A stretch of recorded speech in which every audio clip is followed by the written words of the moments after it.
Dear friends, today I'm going to talk to you all about the topic spiritual maturity. We all have to grow spiritually. So it is God's will that we all have to grow spiritually. So first of all, we will see the first point is faith pleases God and good works done in faith with the right motive glorifies God. So in Hebrews chapter 11 verse 6, we see that God rewards those who trust in him and serve him earnestly. And we see in Psalms 37:3 and 1 Peter 3:17, James 4:17 that faith pleases God. It is better we suffer for doing what is good and be rewarded by God than do what is evil and sin. So those who know the good they have to do and they don't do or don't make any effort to do that good, actually they are sinning against God. So in Proverbs 3:27 also it says that we should not withhold the good we can do. We should not stop that if it is within our power. So we can help others or do good for others. And we also see in Proverbs chapter 3 verse 5 and 6 it says that we should not lean on our own understanding, but in whatever we do we should trust and acknowledge God, because he will make a way and make the path straight and remove the obstacles for doing all the good works. And James 2:17 it says that we have to have faith in God and do good works, as faith without works is dead before God. So faith and action will always go together. And in the Bible also we see in Hebrews chapter 11 verse 33 that there were many godly men and women. So, and most of them, what we see in the Bible is they conquered many kingdoms. That is through faith only, faith and actions. And we see that they administered justice, they overcame persecutions, and they gained what was promised by God. And few others, they accepted torture and pain for Jesus for a better resurrection, though they didn't receive what was promised.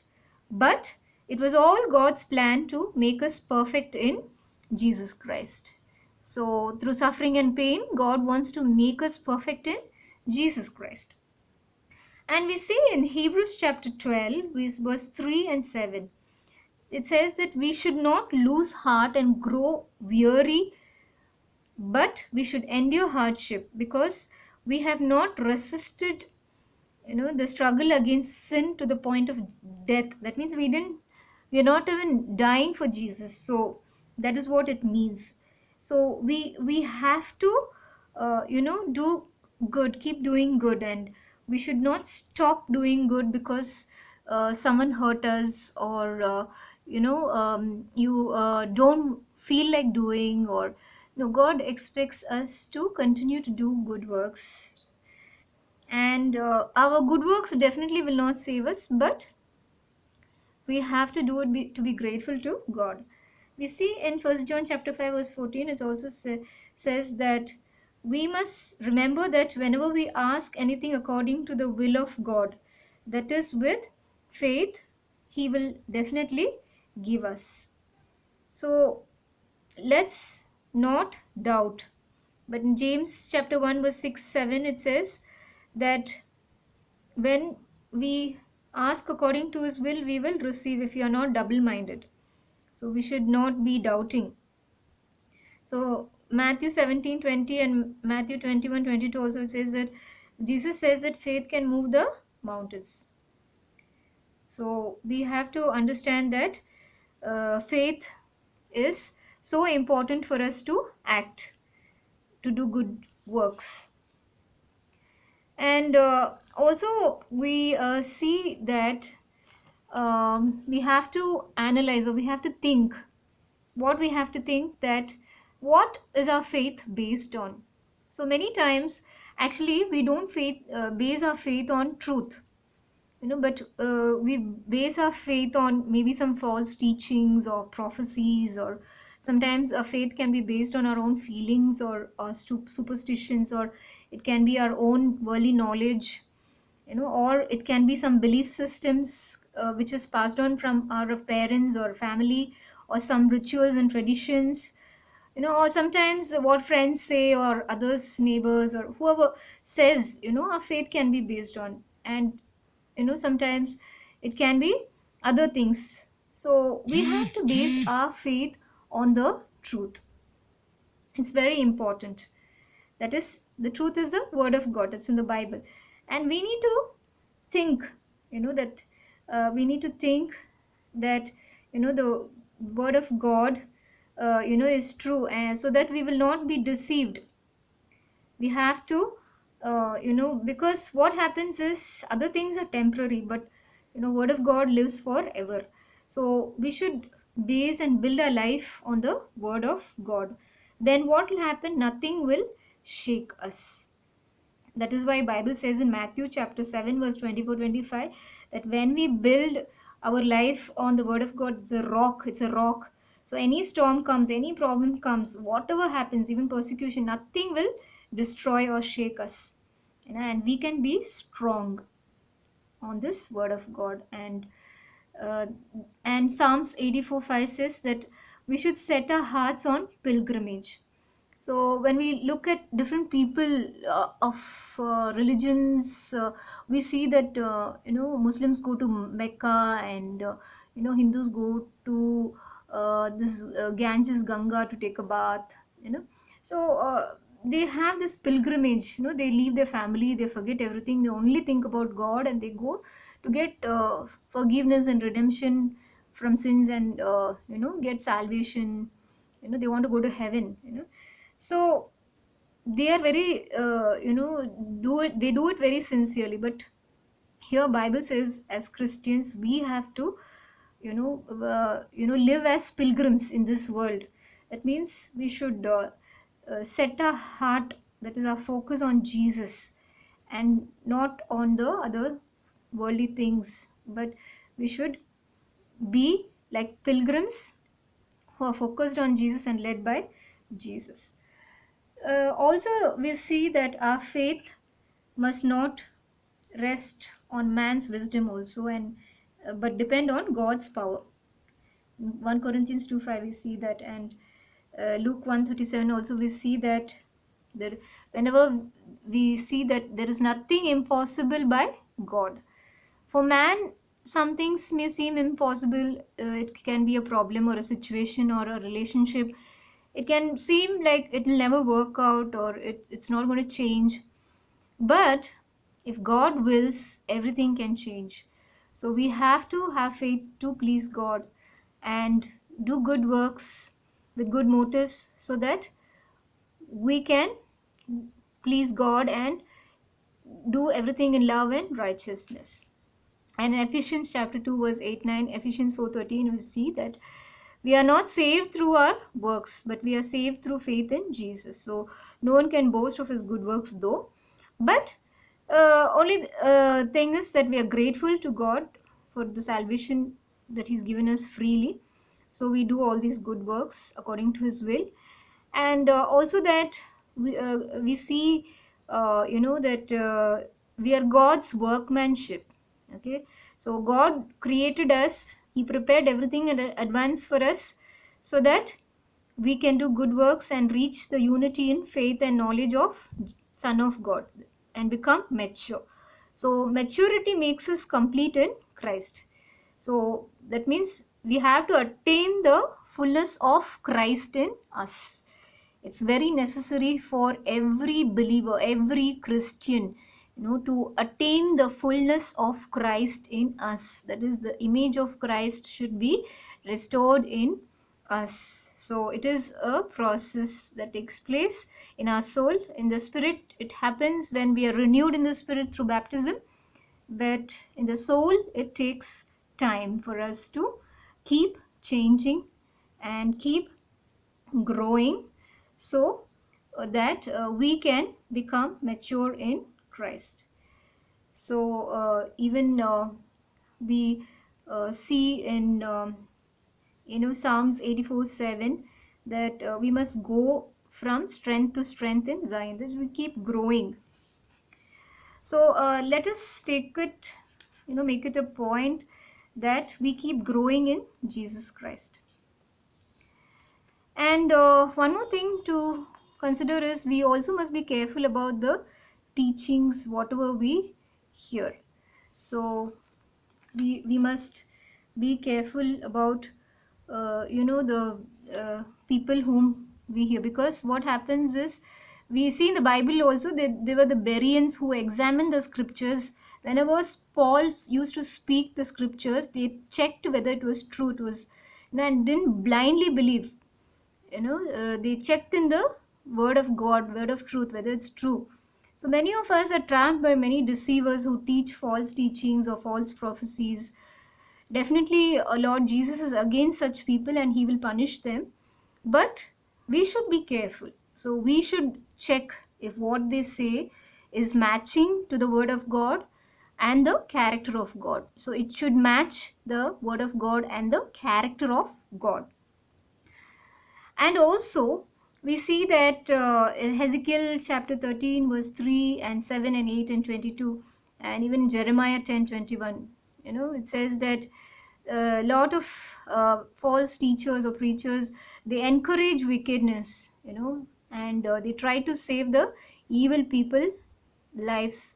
But this, what happens, it disheartens the righteous people, because of their lies and deception. It disheartens and discourages the righteous people.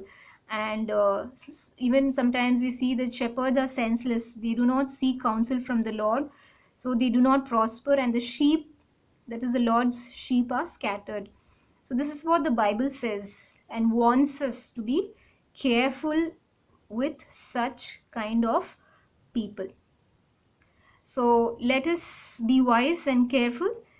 And I'm not telling that everyone is bad. I'm telling that there are people, there are some people who are,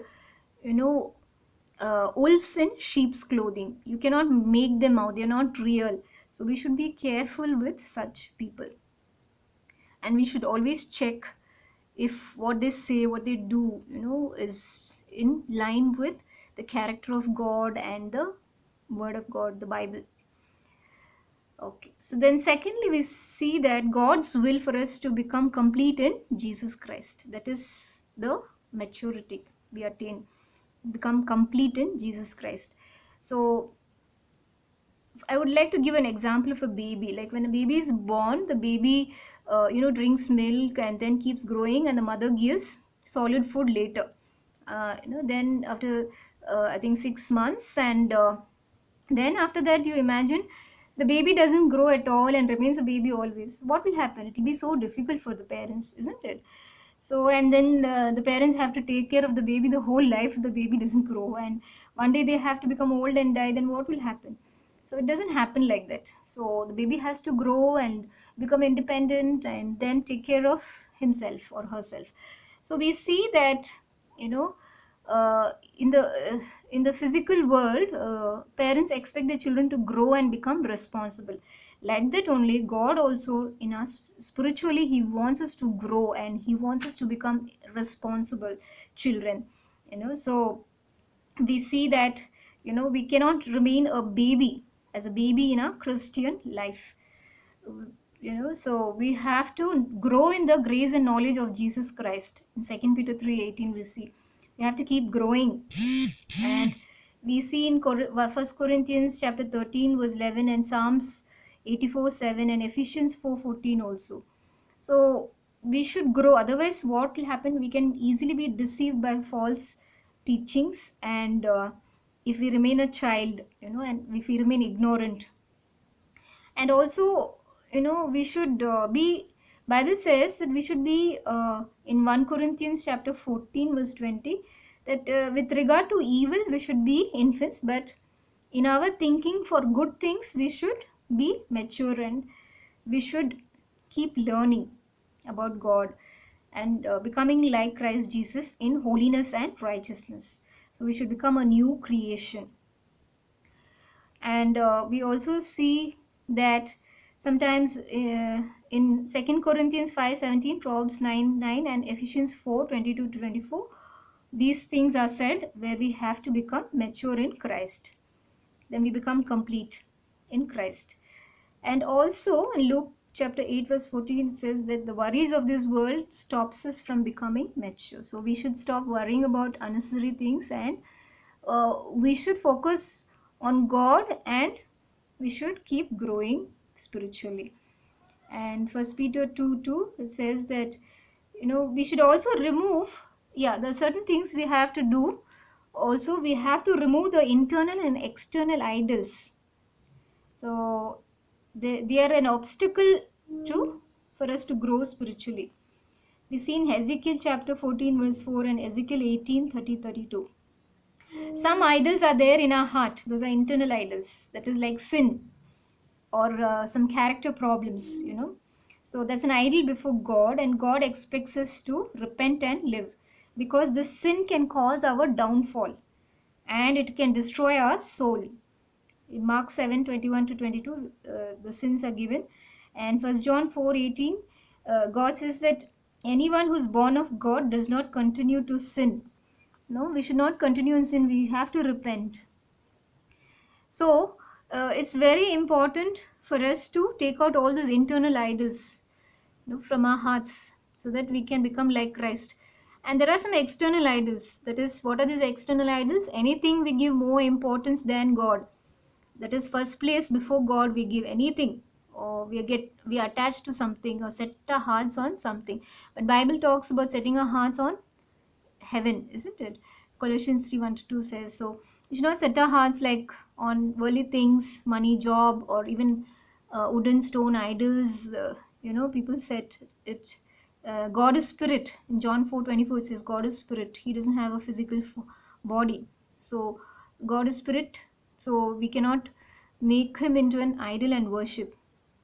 And we cannot set our hearts on even relationships or material things, etc. So many things are there that can become an obstacle from the external idols. So we have to see that we give first place to God. And because Isaiah 40:25 says that who can be compared to God? He's great in power and mighty in strength. So there's no one like him. So we cannot compare him to anything, any idol or anything, because he's so great and holy. And Jeremiah 7:30, and then 10:5-14, Isaiah 2:18 also, it says that there will come a time where idols will completely disappear. And Lord alone, Jesus will alone be exalted. So this will happen because these idols, they cannot do any harm or any good. That's what the scripture says. And God does not want us to have any external idols. So let us set our hearts on things above. And we also see that in Romans 8:5, we see that when we take baptism, a body is dead because of sin, so it has to go to the grave and perish, isn't it?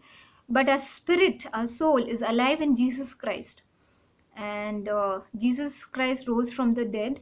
So what happens? We will also rise from the dead, and our spirit will rise, our soul will go to God, and Jesus will give us new bodies, spiritual bodies, that we will live for eternity and become immortal.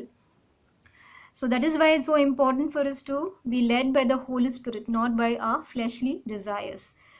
So we should not crucify Jesus Christ again and again because of our sins, but we have to be, in John 17:17, we have to be sanctified by the truth, that is the word of God. So we have to obey the word of God and be sanctified.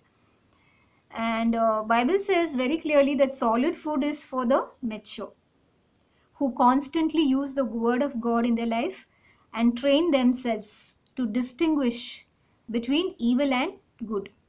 So the mature distinguish between evil and good. How? By constant use of word of God, practice. Without practice, there's a proverb that says, practice makes us perfect. So we have to practice the word of God. So we have to leave the elementary teachings and go on to maturity, for the message of wisdom is among the mature only. So wisdom is among the mature, so we have to become mature.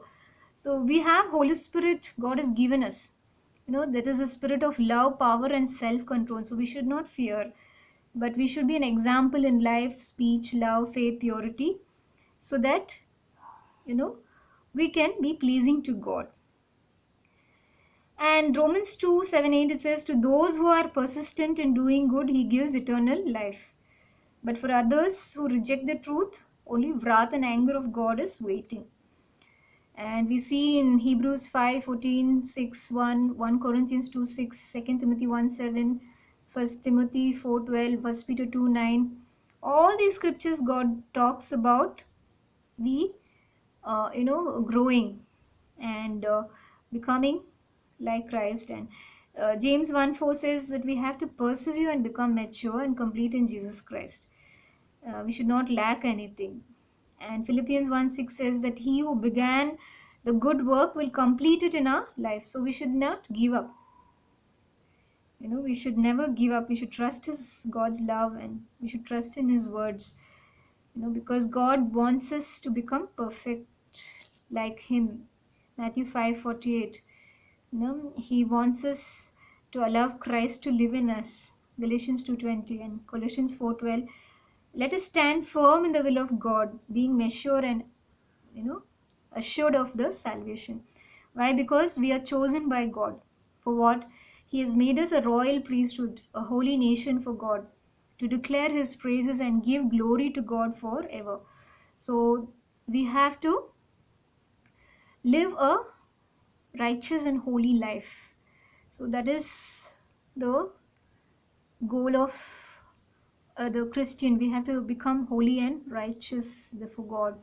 So that is why we have to become mature in Jesus Christ. So I hope you'll really understood this thing about how we have to make the effort to grow. We cannot be like babies in Christ. We have to grow and become mature in Jesus Christ, be complete in Jesus Christ. So glory be to God. Thank you.